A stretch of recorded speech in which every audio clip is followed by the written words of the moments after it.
Lesson 9 for February 20 to 26, To Serve and to Save, read by Dr. Percy Harrold. Wednesday, February 24, Hope in Advance.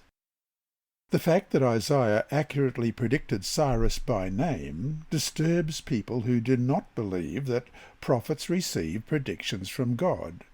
To cope, they accept the theory that a second Isaiah, another prophet living in the time of Cyrus, wrote Isaiah chapter 40 to chapter 66.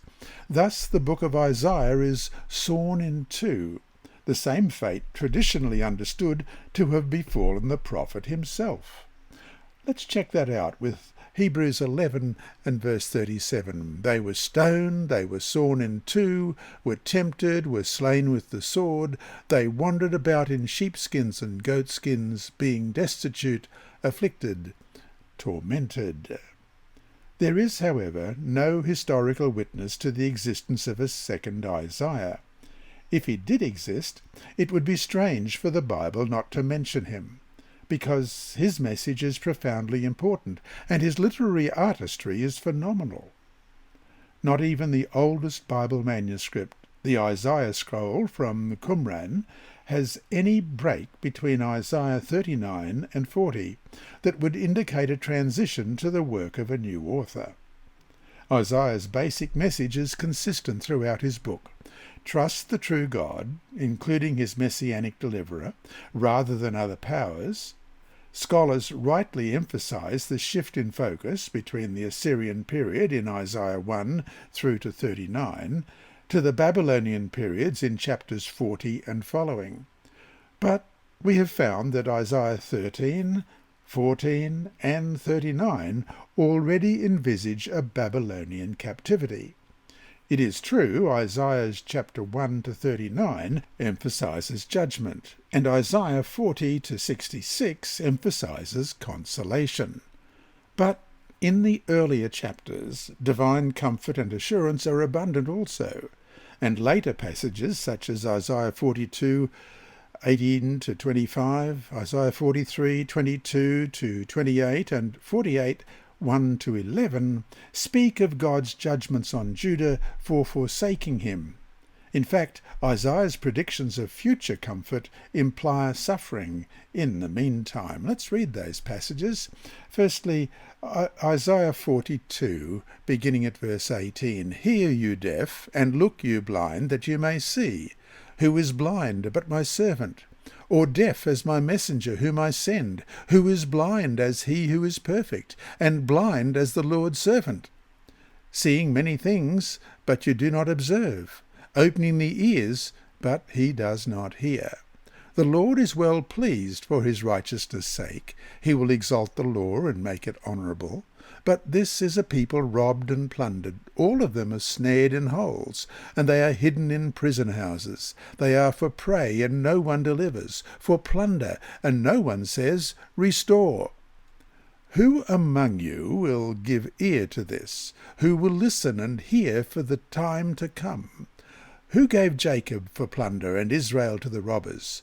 Was it not the Lord, he against whom we have sinned? For they would not walk in his ways, nor were they obedient to his law. Therefore he has poured on him the fury of his anger, and the strength of battle. It has set him on fire all around. Yet he did not know, and it burned him. Yet he did not take it to heart. And chapter 43, beginning at verse 22, But you have not called upon me, O Jacob, and you have been weary of me, O Israel. You have not brought me the sheep for your burnt offerings, nor have you honoured me with your sacrifices. I have not caused you to serve with grain offerings, nor wearied you with incense. You have bought me no sweet cane with money, nor have you satisfied me with the fat of your sacrifices. But you have burdened me with your sins, you have wearied me with your iniquities. I, even I, am he who blots out your transgressions for your own sake, and I will not remember your sins. Put me in remembrance. Let me contend together. State your case that you may be acquitted. Your first father sinned, and your mediators have transgressed against me. Therefore I will profane the princes of the sanctuary. I will give Jacob to the curse, and Israel to the reproaches. And Isaiah 48, beginning at verse 1. Hear this, O house of Jacob, who are called by the name of Israel, and have come forth from the wellsprings of Judah, who swear by the name of the Lord, and make mention of the God of Israel, but not in truth or in righteousness. For they call themselves after the holy city, and lean on the God of Israel. The Lord of hosts is his name. I have declared the former things from the beginning. They went forth from my mouth, and I caused them to hear it. Suddenly I did them, and they came to pass, because I knew that you were obstinate, and your neck was an iron sinew, and your brow bronze. Even from the beginning I have declared it to you. Before it came to pass I proclaimed, It is to you, lest you should say, My idol has done them, and my carved image and my moulded image have commanded them. You have heard, see all this, and will you not declare it? I have made you hear new things from this time, even hidden things, and you did not know them. They are created now, and not from the beginning. And before this day you have not heard them, lest you should say, Of course I knew them. Surely you did not hear, surely you did not know, surely from long ago your ear was not opened, for I knew that you would deal very treacherously, and were called a transgressor from the womb. For my name's sake I will defer my anger, and for my praise I will restrain it from you, so that I do not cut you off. Behold, I have refined you, but not as silver. I have tested you in the furnace of affliction. For my own sake I will do it. For how should my name be profaned, and I will not give my glory to another? And that brings us to our question for today. Though the nation did face terrible calamities because of the people's sins, some among them did not give up hope. They clung to God's promises, such as those found in Leviticus 26, 40-45. Read the verses carefully. Put yourself in the place of those Hebrews who were alive after the nation's defeat by Babylon.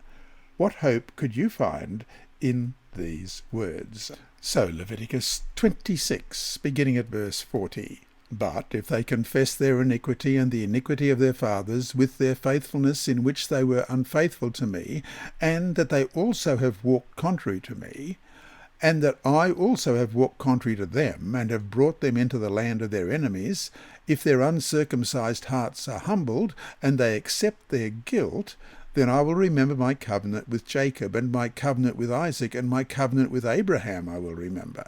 I will remember the land. The land also shall be left empty by them, and will enjoy its Sabbaths while it lies desolate without them.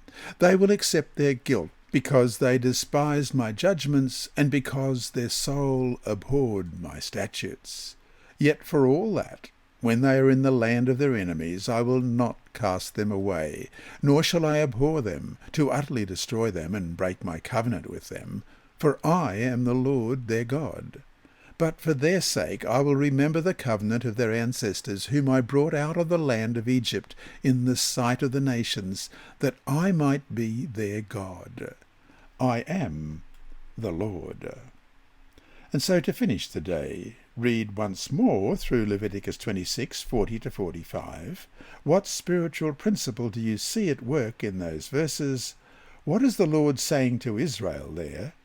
How does the same principle work in our own lives? Let's read that again. Leviticus 26, beginning at verse 40. But if they confess their iniquity and the iniquity of their fathers with their unfaithfulness in which they were unfaithful to me, and that they also have walked contrary to me, and that I also have walked contrary to them, and have brought them into the land of their enemies, if their uncircumcised hearts are humbled, and they accept their guilt, then I will remember my covenant with Jacob, and my covenant with Isaac, and my covenant with Abraham I will remember. I will remember the land. The land also shall be left empty by them, and will enjoy its Sabbaths while it lies desolate without them. They will accept their guilt because they despised my judgments and because their soul abhorred my statutes. Yet for all that, when they are in the land of their enemies, I will not cast them away, nor shall I abhor them, to utterly destroy them and break my covenant with them. For I am the Lord your God. But for their sake I will remember the covenant of their ancestors, whom I brought out of the land of Egypt in the sight of the nations, that I might be their God. I am the Lord. Hi there. Thanks for watching this video on the Advent-band Ministries YouTube channel. Please subscribe and click the bell icon to be alerted whenever we upload new videos. So, until we meet him in the clouds, may God continue to bless you. This lesson was read by Dr. Percy Harrold for Christian Services for the Blind. It's supported by the Sabbath School Department and Hope Channel Australia, and is rebroadcast by Christian Record Services and through podcasts at It Is Written in the United States, Hope Channel Germany, and through Apple iTunes and SoundCloud. Remember, God is always faithful.